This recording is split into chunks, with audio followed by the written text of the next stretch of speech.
I call the Leader of the Opposition on indulgence.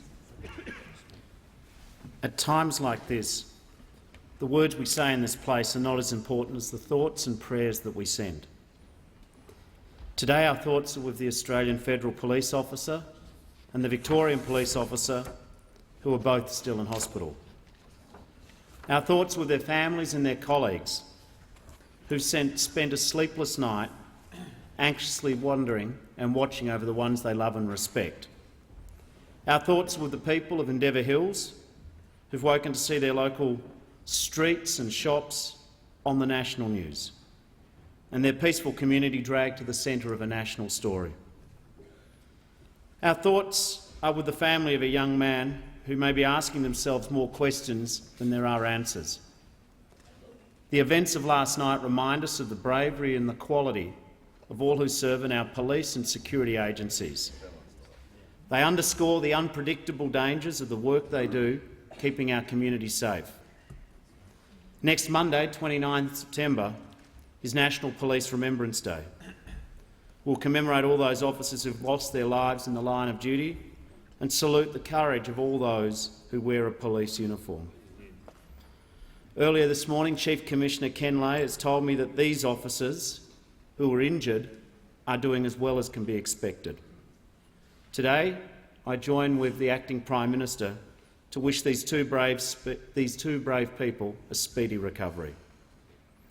Madam Speaker, last night, the young man who died, Newman Hayter, had a family too. In their grief, they'll be asking themselves, how did it come to this?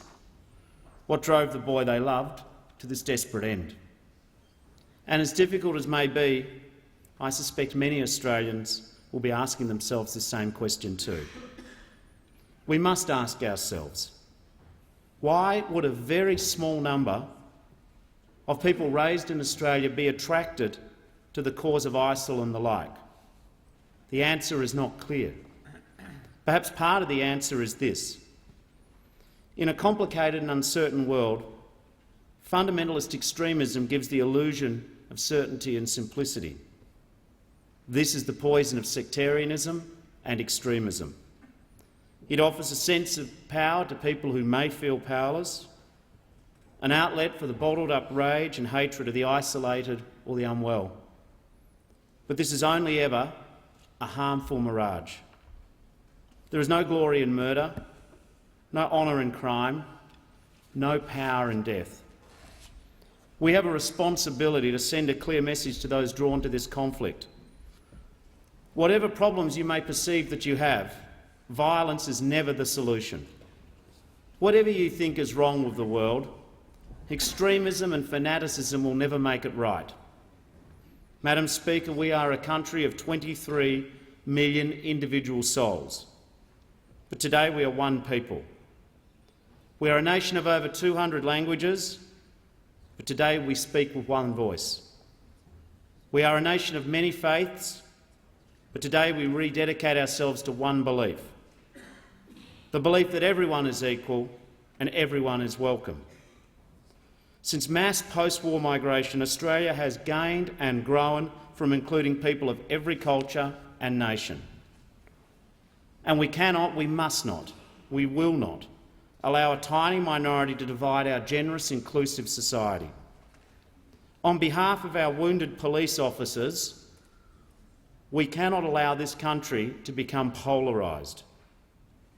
Let us all vow to meet this moment with understanding and tolerance, not division and violence, compassion and comprehension, not prejudice and exclusion. We live in a challenging time.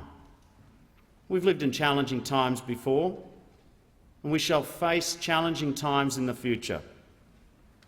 We understand in this parliament that what Australia needs now is wisdom and understanding to guide us sensibly and safely through the days ahead.